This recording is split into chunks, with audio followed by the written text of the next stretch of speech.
Do you see that? PROLUX Cosmetics broke the internet last year when they came to Dollar Tree. We found some new goodies. This is the matte foundation, and I did test it out last year, and to me it is more of a oily skin girl approved foundation. Now if you have normal skin, you can probably get away with it too. And they also have the matte setting powders. Now these are new and improved. I believe that this has no talc anymore, so that is why it states that it's new and improved. Both of these things are not tested on animals, so they are cruelty free.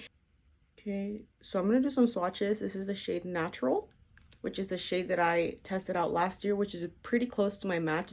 Then we're gonna go in with the shade Sand. Then we're gonna go in with Linen up here.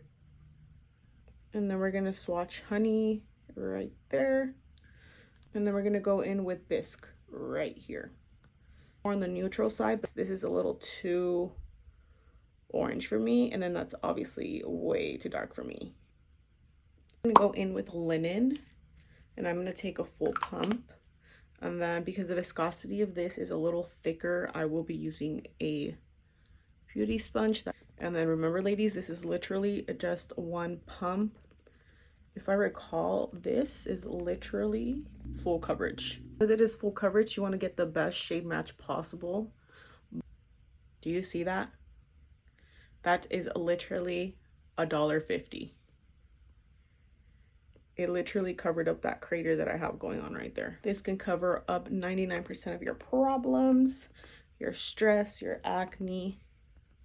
This full coverage, make sure you guys take that shit up to your temple. You don't want to be looking like you have a mask on your face. Mind you, I did not add a primer because I totally forgot. Right now I still have some luminosity to my skin, but that's just because of my skincare prep. However, it is a matte formula.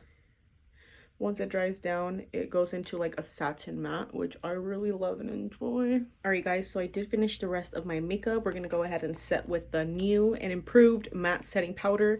And this is in the shade Ivory. The original matte setting powder that I did get was a translucent powder, and I use it all the time because I do enjoy it.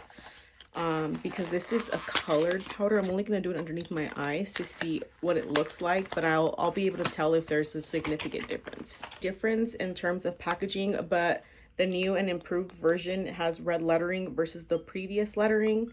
Okay, let me see the previous packaging. Let me just double check. Yeah, so the previous packaging, the puff has like a different interior. It has like that satin cover, which I do enjoy. And then this one still has the puff itself, but it doesn't have the same high quality satin portion up there. That's the only difference that I can tell so far. The original formula smells like baby powder. I don't smell anything on this one. And put a little bit on the back of my hand. Okay, yeah, the puff is definitely different, but I have no problem with that. I'm gonna set the whole T-zone as if it was translucent, but it's not. I do like that slight shade of Ivory. If I didn't mention that already, it is Ivory. Okay. My skin is looking very smooth in the areas that I did apply that powder. More to kind of bake a little. I'm trying to use Bisque to set all over the face, but it looks a little too dark. So I'm scared, but I'll probably still do it low-key. How it's coming out. Okay, lightly setting. And as you can see where I set underneath the eyes, it looks very airbrushed. I haven't even set with a setting spray, but it looks really nice. And then I did set with Bisque all over very lightly because it's a little too dark, but it just mattified the face and it made it look a little bit better.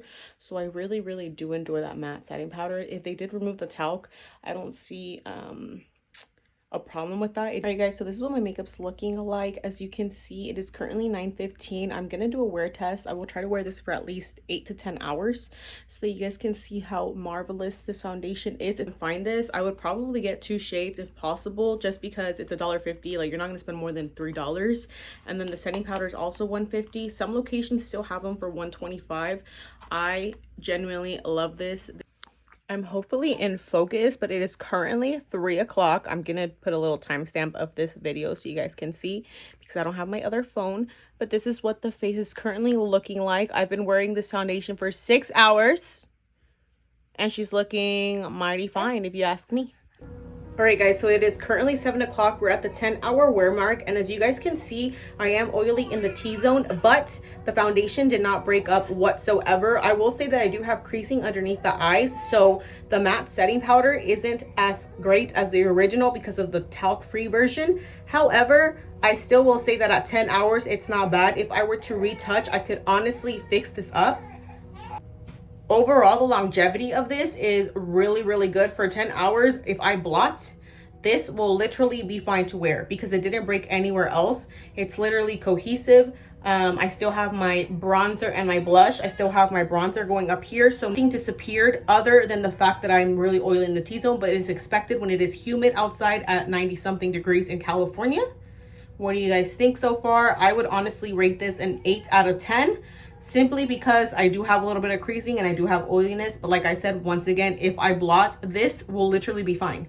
This was perfectly intact at the 8-hour wear mark. After the 8-hour wear mark, that's when I started noticing a lot more oil seeping through. But even then, this beats a lot of other high-end foundations that I've tried personally that do not last at the 8-hour wear mark.